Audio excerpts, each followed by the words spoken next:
The answer to the question everybody wants to know. LeBron, what's your decision?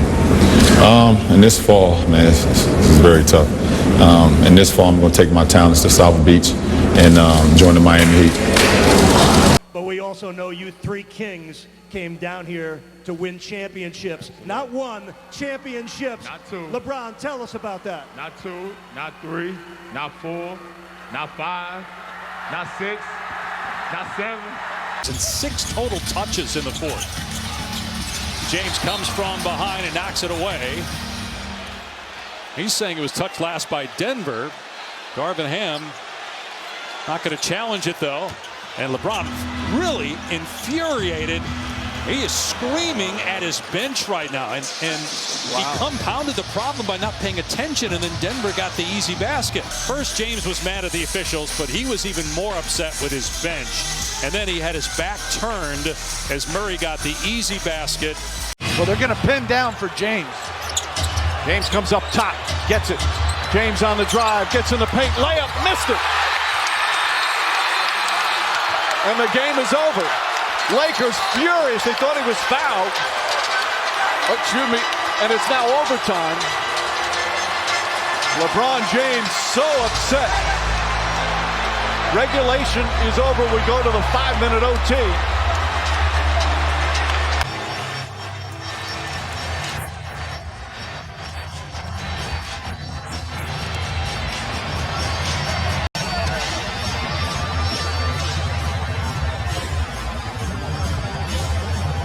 Yeah, I had one coach, and he used to say, "Put yourself in situations where you're not comfortable. Oh yeah, that's my favorite saying. That's my favorite saying.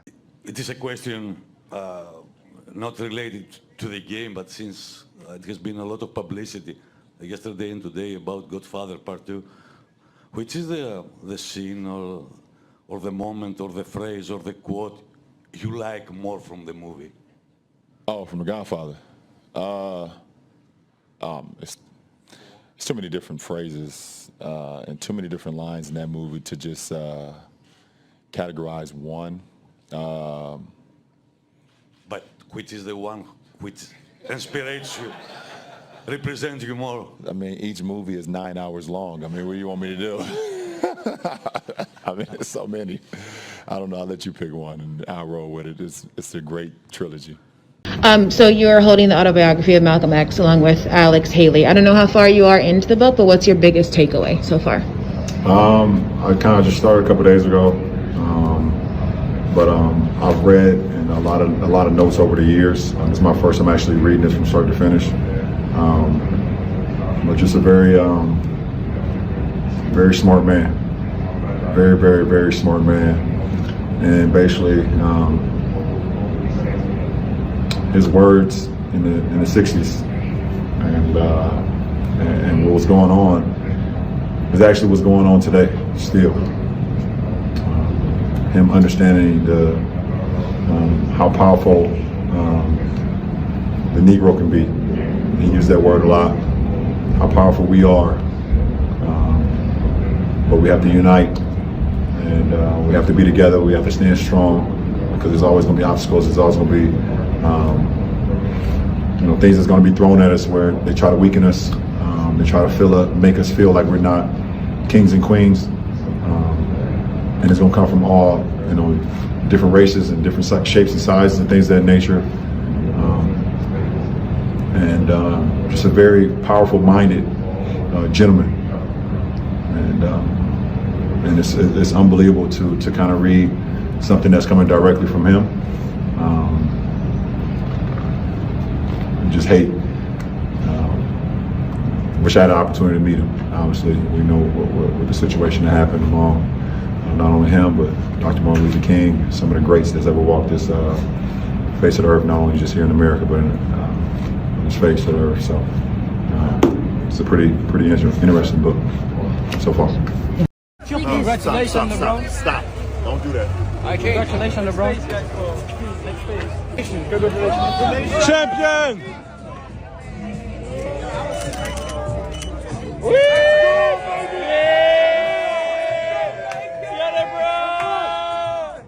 What so proudly we hailed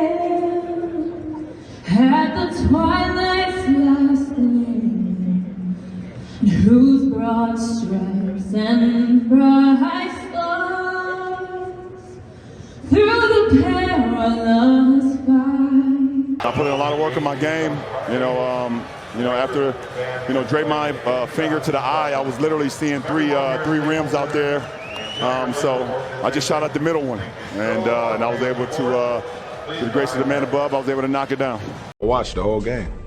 I seen the whole game. I was at home watching the game, and I said he was going to, before the game even started, when I seen, I said he was probably going to score 70 tonight.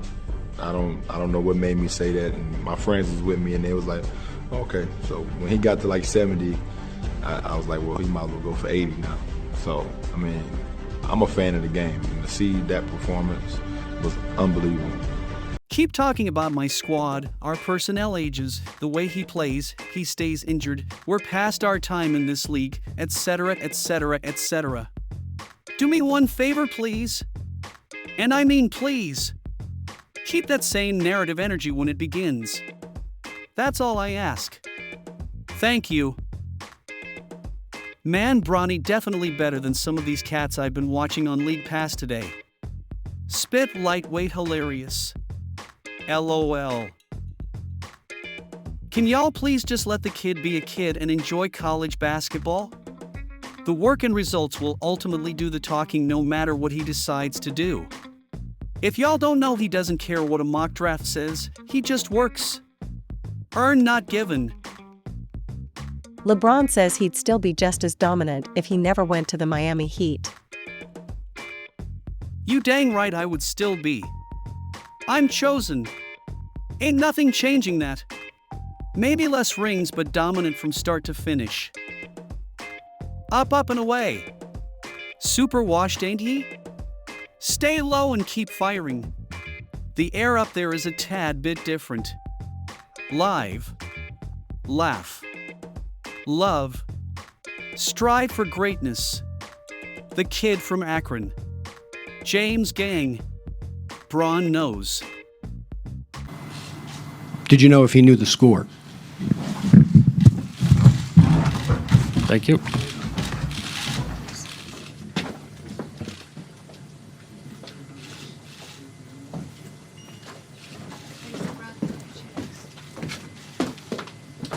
You better, Mom.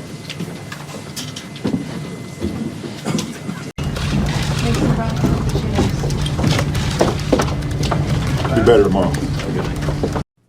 LeBron James speaking out for the first time about the battle between the NBA and China, taking on Houston Rockets general manager Daryl Morey, whose tweet supporting anti-government protests in Hong Kong set off a firestorm between the country and the league. I don't want to get into a feud with Daryl, Morey, but I believe he wasn't educated on the situation at hand, and he spoke. James not commenting about any political tension in the region, instead focusing on how Morey's comments damaged the NBA's relationship with the country. So many people could have been harmed, not only financially, but physically, emotionally, spiritually. So just be careful what we tweet and we say. Fouls on his body moving forward the rest of this season. And then you also have Kyle Kuzma, who's out for a week. How do they handle his minutes? Brandon Ingram battling a shoulder injury. Tyson Chandler as well, as the Lakers turn it over there. And a sloppy play by James there. I mean, LeBron, we saw him do this the other night where he's rolling up the floor and he hoists a three against. Tiny bit of. He had no chance because he waited too long to try to to play. You got to try to beat a guy to a spot, not wait till he gets it there and then pick him up. LeBron lets it roll all the way, then picks it up. Good play by Damian Jones. Give him the 14. Logo three for LeBron. It's still logo three, and it didn't draw iron. From distance. Well, again, the mismatch. He had Montrez on him. Montrez, again, the bigs are always afraid of getting beat off the dribble, so they give him space. A logo by LeBron. He had time, but he decided to pull up anyway, which leaves Minnesota a second and a half. Yeah, he shot a 42-footer, only 41 feet. That one right there made me the greatest player of all time. For That's so what many I felt. reasons. And then after I stopped, I was like, that one right there made you the greatest player of all time. Number 1, LeBron James. Outstanding help defense. Oh, my gosh. What are you doing, LeBron? Smith Jr. Yeah, it's like 44, 43. What was he doing? Great help, Bron. Oh, my gosh. You put your hand up on your hips. The king! No way! Yes, the king. When you're the king, I guess you could just go to the bench illegally, just sit down. Wait, you don't have to do it. Game's still going on. I'm subbing myself in. Richard Jefferson go in. Oh, it's 4 against 5. That's illegal. You only got 4 players on the court. I don't care if you have 6, you have 4, you get a technical foul. LeBron James, I just do what I want. I'm the king. Right. Just tremendous hustle on the defensive end.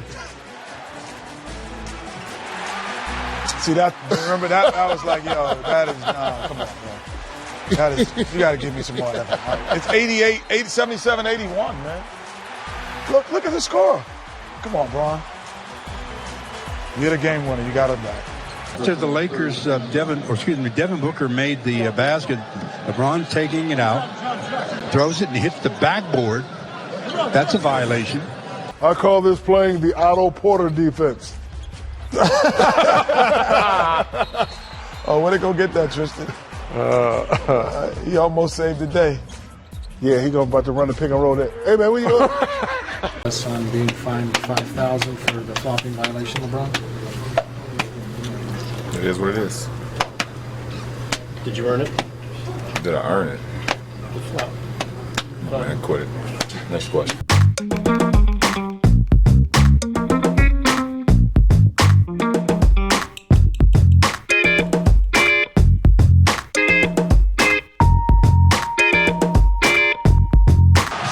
Could this be another fine for LeBron James on the flop right there? Has to be. Yeah, I like the fact that was a hard trap. You're going to see it right there. Now it comes down to whether or not the ball definitely is off LeBron James. I mean, he pushed him, but flagrant? That's not a flagrant. They called that flagrant? Oh, come on. What kind of league are we becoming if that's a flagrant foul? Into the fourth so they can avoid those struggles putting the ball in the basket. Rose looking for the steal, made contact with James, and the foul called. Second on Rose. On James here, look after the play. A little bit of we have all become accustomed to throughout his career. Look at the execution here, the commitment to his craft, not just flailing around and hitting the ground, but the follow through, sliding all the way into the sideline. Outstanding form. What's the challenge mentally and emotionally after you lose such a heartbreaking game? I mean, yeah, of course it's a heartbreaking game. You don't ever want to lose in that fashion. I don't understand what's going on in the replay center, to be honest. I think I said it this year or last year or whatever. D'Lo clearly gets hit in the face on a drive. It doesn't make sense to me. It makes no sense to me. It bothers me. Well, first question, Joe on the left side, second row. Joe Varden, Cleveland.com. LeBron, we're just learning about your hand injury, and we can obviously see the brace. Can you take us through what happened and if it caused you any problems over the final 3 games? Post game after game 1, very emotional. For a lot of different reasons, understanding how important a game 1 is on the road for our ball club. What would that done for us? The way we played, the calls that was made throughout the course of that game. I had emotions on, the game was taken away from us. I had emotions of you just don't get an opportunity like this on the road. I let the emotions get the best of me and pretty much played the last 3 games with a broken hand. So, what was the injury you're dealing with? The injury I was dealing with? I tore a tendon in my foot. And that's normally longer than a 4-week recovery process. It is. When did you get a sense of you would have a plan to get you back faster than what the normal kind of routine is on that? When the doctors told me I was healing faster than anybody I've seen before with the injury. Did anyone ever suggest surgery?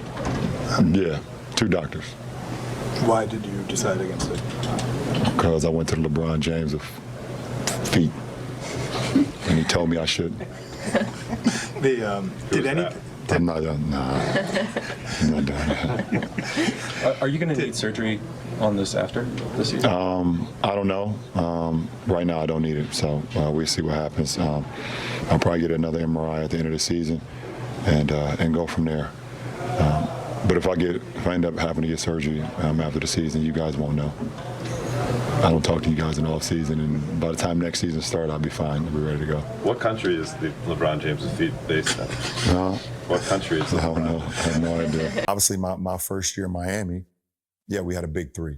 And everyone said it's a super team this, super team that. But we had to build our team around all minimum guys, which was still okay, but we didn't fill out the complimentary guys enough. Yeah, we had Rio, we had Udonis, but we didn't have enough as far as enough complimentary guys to actually make it all work. And we still made it to the finals. And we still probably should have won the finals, but I still give credit to you. LeBron James may have just set a record for the dumbest tweet ever sent by any athlete, and that is not a record you want to claim. There was and is a incident that occurred in Columbus, Ohio, right after the Derek Chauvin verdict came down. There were two girls fighting. One girl was armed with a knife and attempting to stab the other girl. You can watch this on video. You don't have to take my word for it. The police were called. A police officer responded to the fight. His camera was running. When he got there, you can see the exact moment and the vision that he had. One girl was holding a knife and preparing to stab the other girl, potentially to death. This is a big knife. She is holding it. The police officer arrives, yells for her to put the knife down. She is not doing it. And so he immediately tries to protect the other girl. He fires, and he kills the girl that was armed with the knife. Then an athlete, LeBron James, who is known all too well for not using his brain for anything outside of the world of basketball, decides to get on Twitter, post a photograph of the police officer in Columbus, Ohio, says, "You're next," puts up a hourglass, and then says hashtag accountability. Upon being destroyed on Twitter by people who are posting the video of the police officer having to protect the girl, LeBron later deletes the tweet, makes no mention of it whatsoever. The National Fraternal Order of Police comes out, tags him, and says, and I'm reading from them, "At King James, with his vast resources and influence, should educate himself and, frankly, has a responsibility to do so on the facts before weighing in. This is disgraceful and extremely reckless. The officer saved a young girl's life. No amount of gaslighting will change that fact."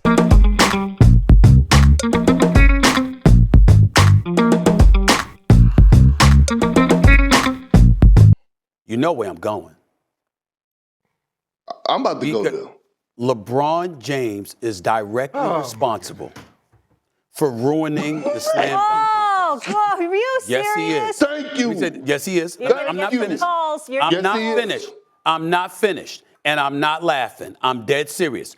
All that other stuff, Hall of Fame, Mount Rushmore, phenomenal, 4-time champion, all that other stuff. We will miss him when he's gone, appreciate his greatness, the whole bit. Mm-hmm. The one thing, Shannon, I'll even let Shannon, I'm so serious about this, I'll shut up about the GOAT debate if you hear me out, okay?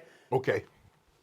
The slam dunk contest, I got the stat here, Shannon, because when we're talking about the slam dunk contest from 1985 to 1997, 5 of the 13 slam dunk contests were won by future Hall of Famers Jordan twice, Dominique Wilkins twice, Kobe once. Michael Jordan participated in the contest 3 times. Dominique Wilkins 5 times. 5.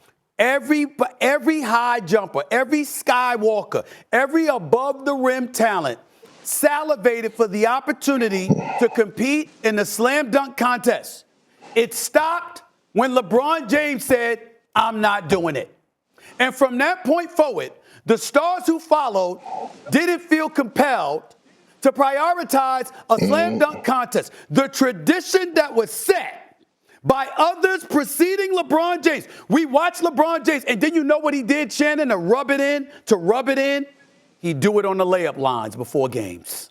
You went to the games and you had people with the cameras clicking and going crazy because they saw LeBron James using a layup line pregame as his own slam dunk performance. And he did it on purpose, okay? So what I'm saying to you is when we look at the demise of the slam dunk from an historical perspective, there is no one who knows basketball who will refute what I'm saying. There is no one who would do it. LeBron James refusing to participate in the slam dunk contest was the beginning and the spark plug of its demise. Period. You know there what? is no one who can dispute that. The back rim, yeah. Here's LeBron. Good pass under LeBron once, twice, but then he gets rejected. Caruso flying out of the backcourt. Alex goes all the way, puts it up and in. Got a technical foul on LeBron. And LeBron was just standing. I mean, literally, he was, 65, 70 feet away from the action. Not happy about anything. Referees have rabbit ears, man. They hear everything. He felt that he got fouled on the play, and he says, what are you doing? Again, a year where LeBron have to have Valanciunas dominate on the inside, but then everybody's going to have to get back. Caboclo for three. Bingo!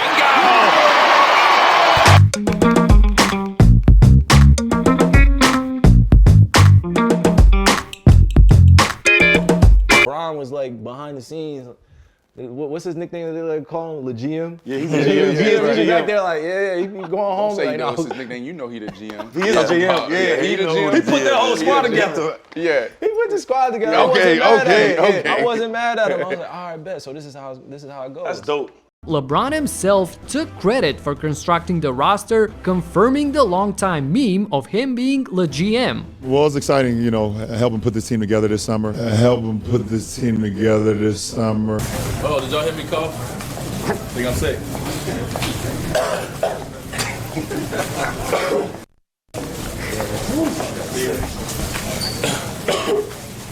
Hey, this weather, man. Weather is crazy. It's hard to go from 85-degree weather and then go to 90. Think of the video of Wade and LeBron coughing. Dwayne said that that was a real cough, by the way. Well, I just thought it was a little childish, a little ignorant. I've been in this league for 13 years. I never faked an injury or an illness before. But that's just, it happened. It's over to me. It's not going to add anything extra to me. This is the NBA Finals. If you need an extra motivation, you have a problem. So we're one win away from my dream, what I've been worked on for half of my life. So this is really all I'm worried about. This is all I'm focusing on, and not really off the court stuff that happened. NBA panic attack, going blind under the pressure. 0 for 1 in the fourth quarter with 2 killer turnovers. Are you kidding me? On the NBA's biggest stage, in LeBron James' biggest moment, once again, he was exposed for how few superstar intangibles he has. Most talented player in the NBA, but no killer instinct, no rising to the biggest occasions. I still say the reason he chose to go to Miami was so Dwayne Wade could win him a ring or 3 or 4. And up 9 with 10 minutes to go, it sure looked like Dwayne Wade was taking LeBron on his first championship ride. So I'm not going to criticize LeBron for not scoring in this game because I don't expect him to score big in a game like this. Yeah, he got nervous-handed again, started bricking shots. He was even missing layups in the first half. What shocked me was that LeBron James went comatose on defense. After Jason Terry had called him out the day before, he went deadheaded on defense in the fourth quarter and let Jason Terry get loose for 8 points that should have been maybe 10 or 12 or 14 points in the fourth quarter. And finally, I don't mind, again, that LeBron doesn't shoot, but I do mind that as the point guard of this team, he quit creating shots in the fourth quarter. Not one time did he get in the lane and create an easier shot for a Dwayne Wade who was getting double and triple teamed the whole fourth quarter. LeBron, before the game, we saw the video. We should be playing like our backs are against the wall, even though we're up 2-1. Remember, he told everybody?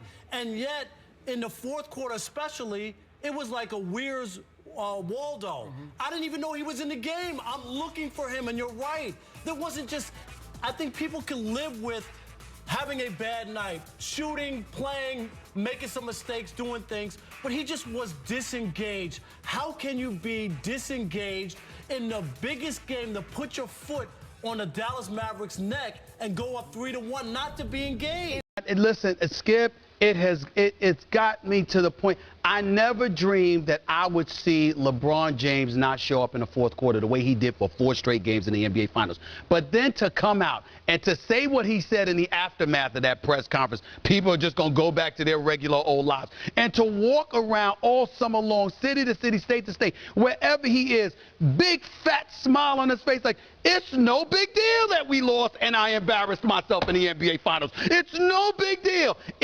I can't take it no more. Enough. I'm shocked. Enough. Yep, I'm shocked. Enough. Right now. Stephen A. You got to Bayless. get it done.